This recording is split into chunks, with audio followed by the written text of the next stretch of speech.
Hello and welcome to this series of studies by video.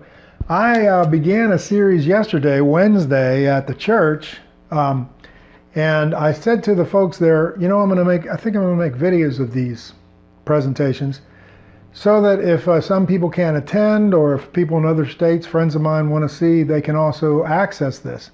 And so what I want to do over the next several of these videos is I want to kind of give an introduction to church history. And I'm going to do that by actually going all the way back to the Old Testament and reviewing the history of the Jews, the first people of God, so that we set the stage and get background info for how the New Testament and then the New Testament church came into existence.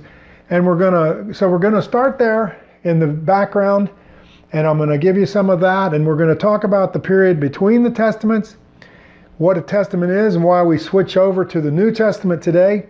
We're going to talk about the inauguration of the church, and then I'm going to give you sort of an overview, a couple sessions on the history of the church.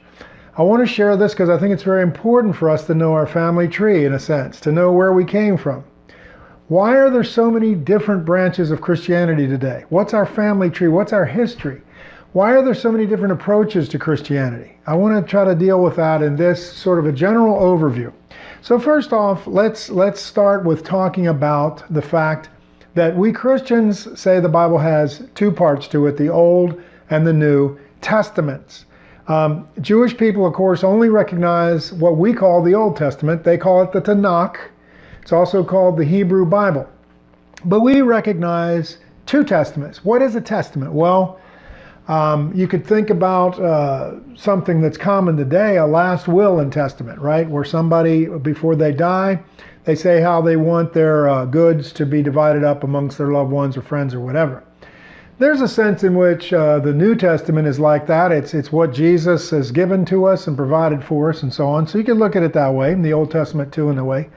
But a better translation of the word is actually covenant. Old covenant or first covenant, new covenant, or you could say pact. So I like to tell people who are just very new, this is the old way in which people had to draw near to God or relate with God. And the New Testament, this is the new way by which people relate to God. Today we live in the age of the new covenant, the new way of relating to God. The first covenant, what we call the Old Testament, was actually given and explained to us in the first 5 books of the Bible, which, by the way, are called the Pentateuch. Penta means 5. That's why we have the pentagon and we have pentagrams and so on. The Pentateuch, the first 5 books, and in those books we find the giving of the first covenant, how that came about. It's especially seen in Exodus. And I love, if you get a chance, go to the Bible Project online and watch their little video animations of the Bible. It's an overview. It's terrific. It's animated. It's very interesting, very short. That's called Bible Project. Look at their way of presenting the Old Covenant, the Old Testament, the Torah, those kinds of things. Very interesting. But especially in Exodus, we see how the first covenant came about. And in the first chapters of Exodus, 1 through 18, those chapters tell us how God brought Israel, how Israel got into bondage in Egypt, and then how God sent Moses down and delivered them out through mighty signs and wonders, brought them through the Red Sea, through the wilderness, and got them all the way to Sinai, where he called God up to the mountain and he gave him the covenant, the terms of the covenant. Then in chapters 19 through 40 of Exodus, the Bible actually explains more what those terms actually were, how the Jewish people, the Israelites, were to live in relationship with God. God told the people there, especially you can see this in Exodus 19, that they were a peculiar people, a chosen people. They're the first chosen people of God. And I know a lot of people get really offended with that term nowadays. Some people say, who's chosen? You think God plays favorites? He has favorites? And that's a long topic we can't go into in this video, but that's not what it's about, favorites. It's about God choosing a representative who could communicate, who could be sort of a point person, a point people to communicate his message to the world. That's what it's about. So the Jews were to be God's point people, his representatives, his royal priesthood, a kingdom of priests, as it were. And that's what he tells them in Exodus 19:6. And by the way, just as an aside, so interesting, Peter, who was a Jew in the 1st century AD, he quotes some of Exodus 19 in 1 Peter 2:9 and says that today there's a new people of God, people who are believers in Messiah Jesus. And he says, we are a chosen generation, a royal priesthood, a holy nation. So just an interesting thing, sideline. We'll get into that more later. But God said that the Jewish people were special. They were chosen out of all the peoples on the earth to be his representatives. And he told them there was a special condition for that, something that they had to really understand if they were going to be his people. He says, you have to be holy the way I am holy, or because I am holy. That's so crucial. If we want to relate to God, God is holy. Of course, holiness means that God is totally apart. He's unique. He's different from anyone or anything. He is the only God, and he's transcendent. So he's holy. He's set apart. But he's also, of course, pure and righteous, and holiness means that as well. And God said, if you're going to be my people, you're going to need to be like me, because how can I have fellowship with you if you're not like me? I like to think of an example. When I was engaged and about to get married, I lived with a friend of mine who became the best man at our wedding. His name was Ralph, and Ralph and I lived together in an apartment. When I was going to move out to get married, he said, now you're leaving me in the lurch. I don't have anybody to help me pay the rent. Well, I had a sister who had a former boyfriend, who it turned out was looking for a place. So I said, look, I know this guy. I don't really know him that well, but I'll set him up to talk to you, and maybe he can move in. Well, it ended up he did move in. But unfortunately, this guy was somewhat of a slob at that time in his life. A lot of young men are. But he was a diabetic. He left needles around. He left food around. He didn't wash his dishes. It was like a pig pen when he was there. So my friend, who wasn't all that neat himself, still, in comparison with this other guy, was quite flabbergasted and angry with me. And he said, what have you done to me? You put this guy with me.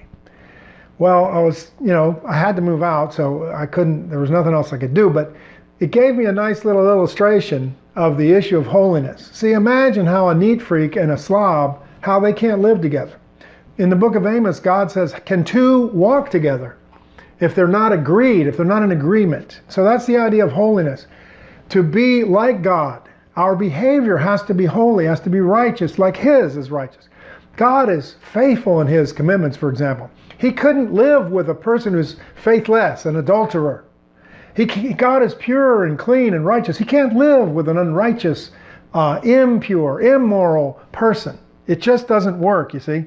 So God said you have to be holy because I am holy. You're going to have to conform to certain standards of behavior that I'm going to give you. And so those standards were included in God's law. The 10 Commandments first, but then many other statutes and commandments God gave through Moses. And they're contained in the first 5 books, which is called the Torah. The law, the instruction, the way in which people are to live in communion and relationship with God. Okay? Now, they were to live by the law, and then God also made it very clear what would happen if they failed to keep the law. There would be serious consequences.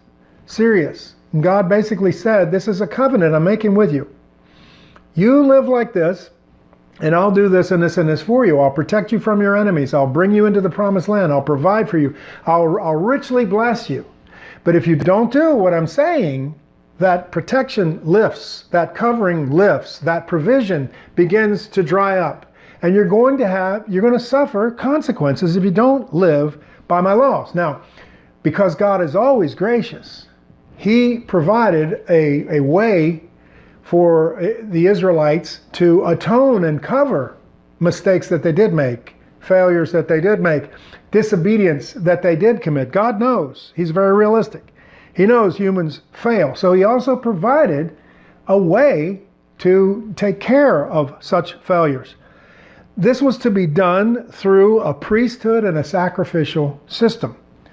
The whole nation of Israel was to be a kingdom of priests to represent God to the people and the people to God. But then to represent the whole nation of priests, the kingdom of priests, God also chose the family of Aaron and the Levites to be the priests of the priests and to represent them. And so these priests would offer sacrifices on an altar. Innocent animals would die to atone or cover the sins of Israelites who failed God. So right there, we see this picture. There has to be a substitute. Someone must die. Later in Ezekiel, God says, the soul that sins must die. Death is the penalty for disobedience. It's the curse of the law. And so God provided an innocent sacrifice, an innocent substitute in these various animals, calves, goats, bulls, and so forth. And they were to be killed on the altar, and their throats cut, the blood poured out and sprinkled, their bodies burned. So the first covenant, what we call the Old Testament, was the way, and I want you to get this is so important, it was the way in which God could again be present with his people and they could come into his presence. Remember, Adam and Eve, they fellowshiped with God, an unbroken fellowship in the Garden of Eden. And that was God's original intent, that man should live in the presence of God. But when they sinned, of course, they were kicked out. They were banished, and an angel with a flaming sword was set there at the way into the Garden of Eden to keep them out forever. So fellowship was broken because Satan got in and deceived man, got man to think he was being ripped off, and got him to disobey God's commandment. There again we see the covenant. You break the command, you lose the fellowship, you lose the blessing. But God promised, even in the Garden of Eden, that he was going to do something to resolve this conflict, this problem, to reconcile God and man once again. He promised that to Eve. In Genesis 3:15, he said that through her seed, there was going to come one who would crush the serpent's head, and implied in that is, of course, the whole idea that this one who's coming would get back what Adam and Eve lost when they disobeyed God. And so through the seed of the woman, this is going to come about. And it's interesting that in Isaiah we have a prophecy of a virgin giving birth to somebody who's going to deliver Israel. And of course we Christians believe that speaks about Jesus being born of the Virgin Mary, the seed of the woman. Later on, though, in Genesis 12, we have a further word from God when he spoke to Abraham. And he said to Abraham, through his descendants, first through the seed of the woman, which is an unusual thing to say. Usually say the seed of the man. But again, I believe it speaks of virgin birth. Then God speaks to this man Abraham and says through his families, and his descendants that is, the fellowship with God and man would be restored. And they would become friends again. They'd be reconciled. So that's what the first covenant was really about. It took hundreds of years to come to this point, but God had promised long before he was going to restore man's fellowship with him. He was going to make a way for man to draw near to him and for him to be in man's presence as well. And when the children of Israel came to Mount Sinai, this was beginning to be fulfilled through the first covenant. God provided a way because he desires to be with us and that we would be with him. And we need him. We need that fellowship. That's why these covenants are so important. How is the fellowship to be restored under the old covenant? Well, first of all, as I said, the laws were given. The 10 Commandments and other laws. 613 laws were given. Or another word for that is in the Torah, it means instruction. Instruction was given for God's people, showing them how to live. A second major thing that was provided was a tabernacle. This was an amazing and unusual sort of building, kind of like a tent, but the inner part of it was made of wood, big boards of acacia wood. And then it was covered with skins, various hides and such, with last ones being dyed red badger hides. And there was like a courtyard of linen curtains all around the outer perimeter of it. There was one entrance in through the curtains. And then inside this tent, this box, there were 2 compartments, a holy place where the regular priest could enter in regularly, and then a holy of holies where only the high priest could enter once a year on the day called Yom Kippur, the Day of Atonement. So this tabernacle is pretty amazing. It's kind of like a visual aid that God gave to show that he was making a way for himself to be with man and man to be with him. And yet at the same time, he's demonstrating that there's a great barrier, a great gulf fixed between unholy man and holy God. And so something has to be done to bridge that barrier. And the tabernacle is a tremendous visual aid teaching all of that. And then there was the other provision of the Old Covenant, and that was the priesthood. Because the priests had to represent the priesthood nation of Israel. And only priests could go through that barrier in the courtyard there and go into the inner place and go to the altar and the laver and then into the holy place. Only priests could go in there. And and then of course only the high priest once a year could go into the very innermost sanctuary, the Holy of Holies.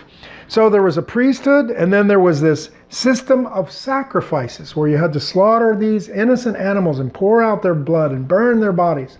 Then the priest would wash in this huge basin made of bronze, and then they would go in and burn incense and such to God. There were also 7 ritual feasts that were times, special times for Israel to draw near to God and to remember what he had done for them. And each of the feasts commemorates things that God had done. Like, for example, the Passover commemorated the lamb and how God brought them out of Egypt, out of the bondage and so on.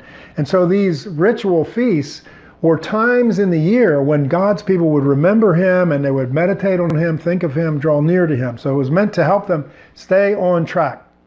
Now, the first covenant was basically only with Israelites, only with Jews. They were God's chosen people. Only they could enjoy this privilege of God's presence. And of course, all the males had to be circumcised. That was part of the covenant too. And they had to watch and guard the Sabbath day. That was the covenant. They had to follow all these rituals and laws. There's in the Old Testament, there's some non-Jews, some Gentiles who were worshipers of God and who honored God and entered in this way. But for the most part, it was just the Israelites, just the Jews who were privileged in this way. Now, I want to end this video here today by talking about how the Israelites consistently failed to live up to the first covenant, and then next video we'll go further from there. But you need to realize that even when the miracles were fresh in their eyes, in their lives, the Israelites failed God. Even when he was there visibly present with them in the tabernacle with a pillar of fire by night and a pillar of cloud by day, even at those times, even when they'd seen the 10 mighty judgments in Egypt and the Red Sea part and everything else, the Israelites failed to keep the covenant. It's very, very discouraging and shocking. In fact, in Exodus 32, we're told that at the very moment or during the days when Moses went up Mount Sinai to actually receive the first covenant that was going to bring his people into this intimate relationship with God, in the very days that he was doing that, his people down below got discouraged. They didn't know where he was. They said, "Where's this Moses guy?" Can you imagine? I mean, the mountain is smoking and trembling, there's lightning and thunder and fire and smoke, and the mountain is shaking, and he's up there, and they know that. And yet they were so filled with doubt, they said, "Where's this Moses fellow? We don't know what's become of him." And so they told his brother Aaron, they said, "Look, we need gods. We need something physical that we can see. Make us a god that'll lead us." So Aaron, I would never name my child Aaron, forgive me if that's your name or your son's name, but he was such a weak leader. He said, "Okay, bring me your gold earrings and such." And they did that. And of course, they melted him down. Later, when his brother blasted him and said, "What have you done, Aaron?" He said the stupidest thing imaginable. He said, "Well, the people brought me their gold and I put it in the fire and this calf came out." It's amazing. But you could compare this to a man saying, professing undying love for a woman at his wedding, and then the night of the wedding going out and committing adultery with somebody. That's what Israel did in a sense. While Moses was up there getting the terms of the covenant, they committed adultery with God, with an idol. They committed adultery against God, spiritual adultery, creating this idol. And so they failed God over and over. Now, in later parts of the Torah, Moses told the Israelites, like for example, Deuteronomy 28:64, that they wouldn't keep the terms of the covenant. He knew that, and that if they didn't do that, they would suffer the terrible consequences, including eventually being banished from their land. Adam and Eve were banished from the Garden of Eden. Israel was going to be banished from the promised land because of disobeying the covenant. Now, Moses was unable to take Israel into the promised land because even he failed. And with the incident where he was supposed to speak to the rock, he struck the rock. And as a result, God said, even you can't go in, which is a picture for us, showing us how the law can never bring us into our inheritance because we fail to keep it.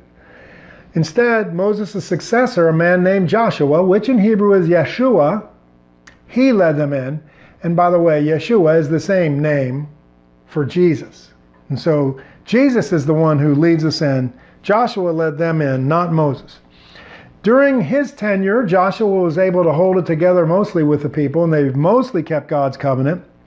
But shortly after his death, they began to go astray again. And so for the next hundreds of years, their spiritual lives are like this, up and down, up and down, up and down. There's some bright spots, people like Hezekiah and Josiah and so forth. Some judges led them that were godly, but for the most part, it was a downward trend. Under the judges, you see this over and over. They would fail to walk with God in the covenant, so he'd allow enemies to attack them. They'd cry out and say, oh God, deliver us, and he'd raise up a judge who would deliver them. But then as soon as that judge died, back they'd go again into idolatry. Finally, they prayed for a king. God granted them a king. The first one, Saul, of course, really, he started well, but then he totally went off, became a paranoid wreck, and he sort of exalted himself, and he just blew it.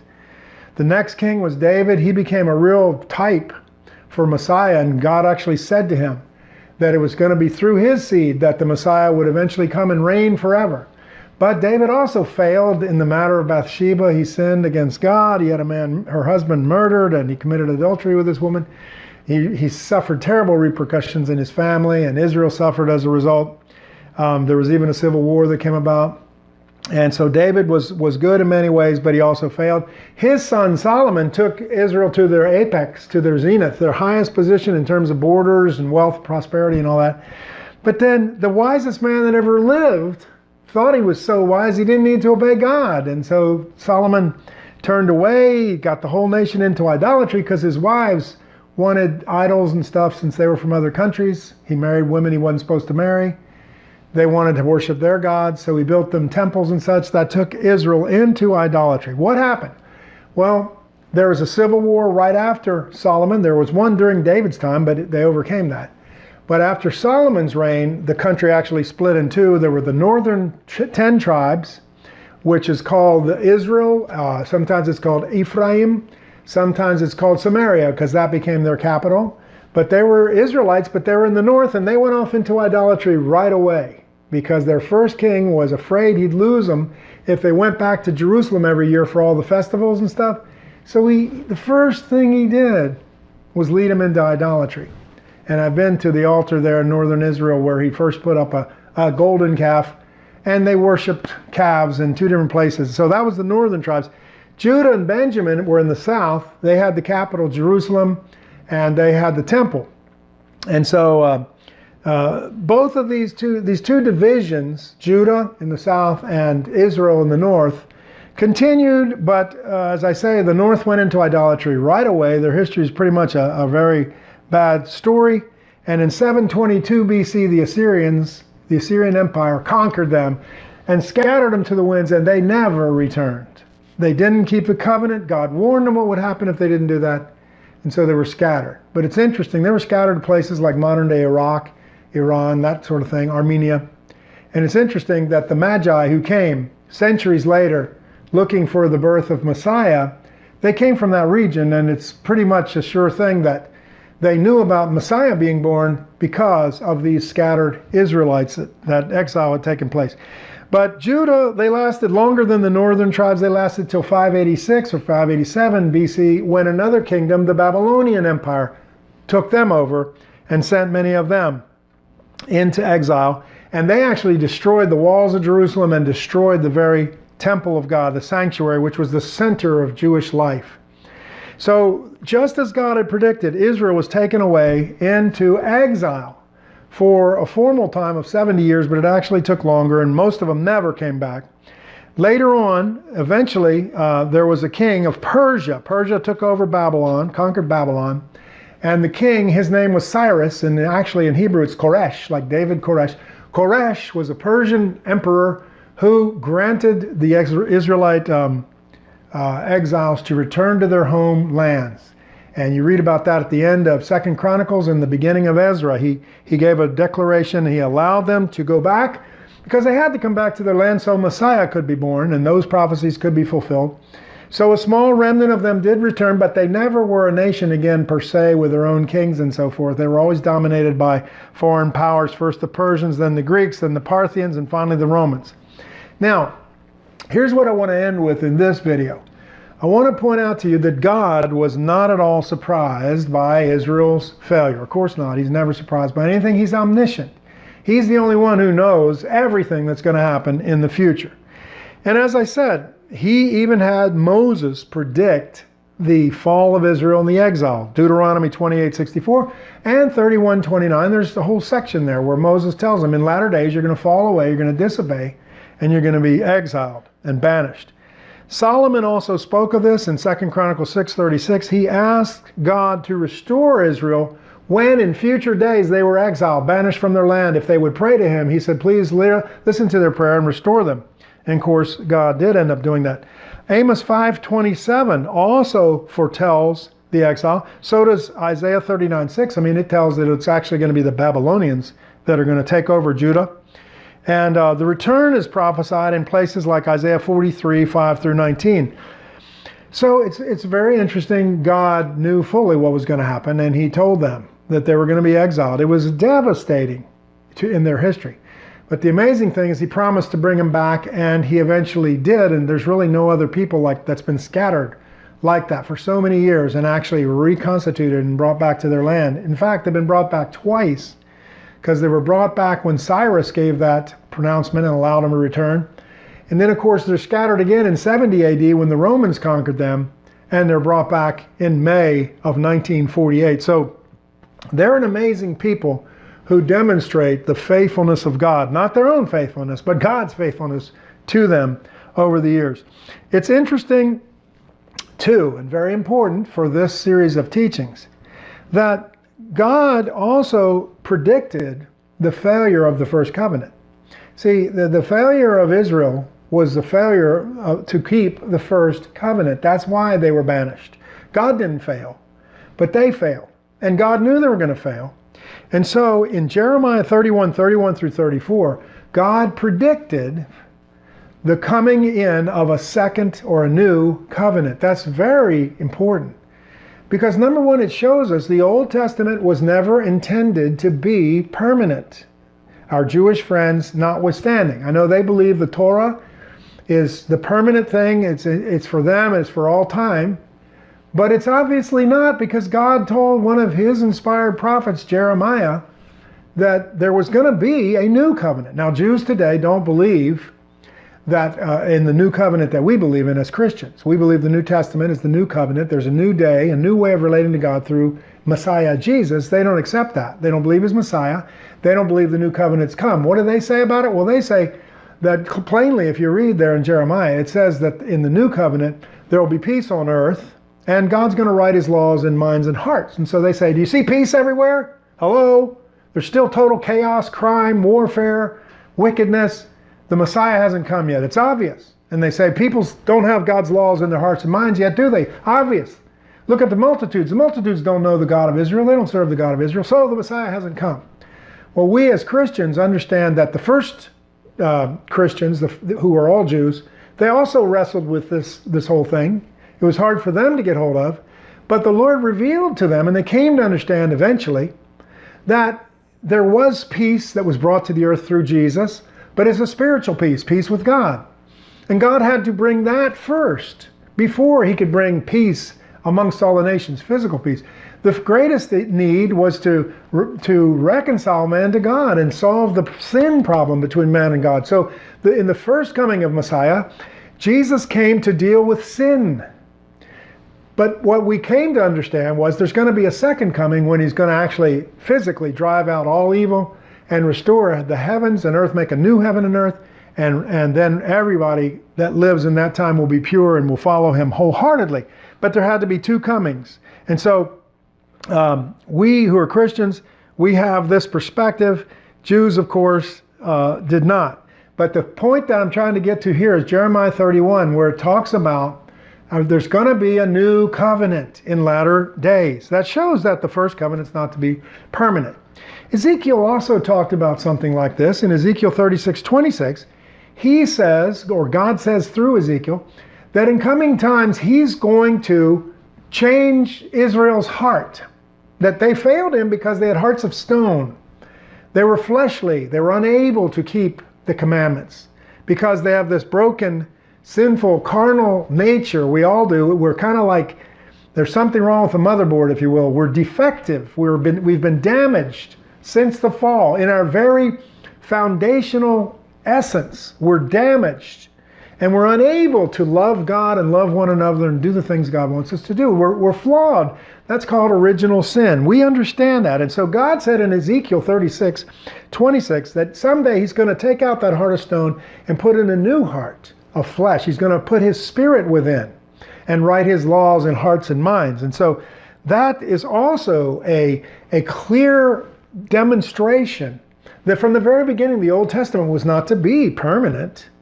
It was a temporary measure, just like the earth and heavens today. Did you know? Christopher Hitchens, the famous atheist, he said, what a design God has here. The Andromeda galaxy is going to crash into the Milky Way. Everything's going to be destroyed. The sun's going to burn up.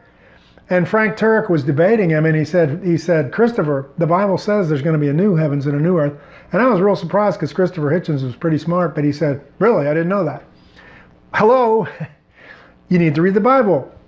It plainly tells us this is just a prop. It's like a setup on a stage for the first act. God's going to eventually burn up everything by fire and revamp the whole heavens and earth, and they're going to be perfect. Don't worry if there's some defects here. This is a fallen world. And so Ezekiel predicted a new time where there's new hearts, new spirit within man. And Isaiah also predicted a time when all nations, not just the Jews, would be invited into into the presence of Israel's God. There's a lot of places in Isaiah that say this, and it's pretty amazing. But for example, Isaiah 2:2, 11:10, there's lots of places. He'll restore Israel and also bring in all the nations. He'll be the God of the nations. And so this is some of the amazing revelation that Isaiah was given. So God said the first covenant was going to fail because the people would fail to keep it. And God said there's going to be a new covenant. And then there's going to be a new people of God. And God is going to write his laws in their hearts. He's going to give them of his spirit. And so we need to understand this as predicted, even in the Old Testament. Also, even the construction of the tabernacle and the temple could be a picture, if you want to know the truth, of the fact that there's going to be two covenants, because you had two compartments in the tabernacle and then in the temple, the holy place and the Holy of Holies. What does that speak of? Hebrews 9:8 and 9 kind of indicates that it might be speaking of the fact that there's two covenants. There's going to be two ways. And remember, when Jesus died on the cross, what happened? The veil between the two compartments was rent. From top to bottom, God did it. And so that says, the way is open. There's a new way. There's a new covenant, okay? The curtain between the first and second compartments was rent. Now there's a new way, bringing in the new covenant. Jesus said that the night he was betrayed. He said, this cup of wine, is the new covenant in my blood. He instituted a new covenant. Quickly, I have to wrap up, but let me touch on a few other important scriptures here. Malachi 3:1, at the end of our Christian Bibles, the Old Testaments, says that the messenger of the covenant, the Lord, would come to his temple. Interesting. I'm sure the Jews must have thought that meant, in a spiritual sense, like he came in the pillar of cloud and fire. But we Christians believe the messenger of the covenant was the Lord Jesus. He brought in the new covenant, and he actually walked on those steps of that temple. He came to the temple, and it says, who can abide his coming? Because he's like refiner's fire. Jesus purified the temple. He drove out the money changers, remember? And he's driving wickedness out of us. He wants to purify his temple. But the messenger of the covenant, that's Jesus. And he came to that early temple in Jerusalem, and That was a sign of the new covenant that was to come.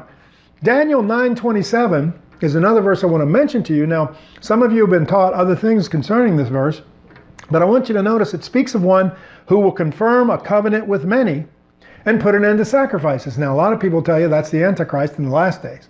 I just want to submit to you that if you've been taught that, okay, you hold on to that if you want. I want to submit to you, though, that it's very possible that that person who will confirm a covenant with many and put an end to sacrifices was none other than the Lord Jesus Christ. He confirmed the covenant and instituted the new one and put an end to sacrifices because he offered himself once for all by the eternal Spirit. There's no more need for sacrifices, and some 40 years after that, of course, the temple was destroyed, so sacrifices couldn't be offered.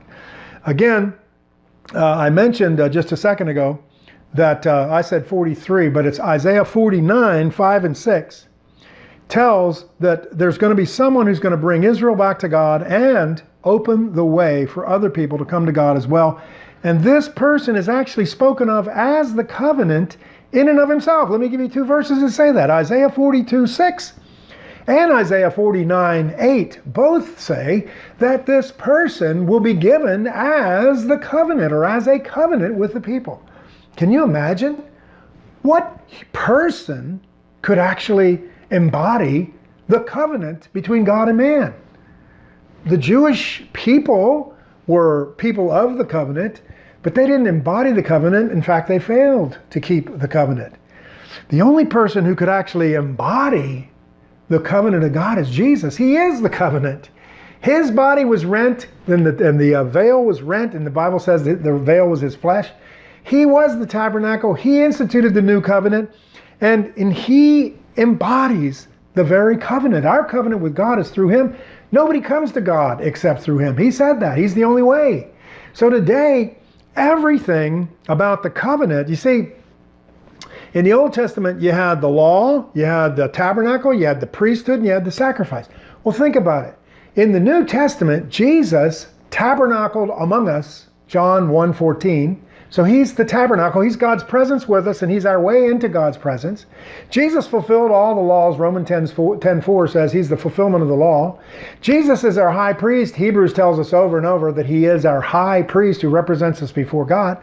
And Jesus was the Lamb of God who takes away the sin of the world, John 1:29. So he is the sacrifice. He is the only sacrifice that takes away our sins and that makes a way for us into God's presence.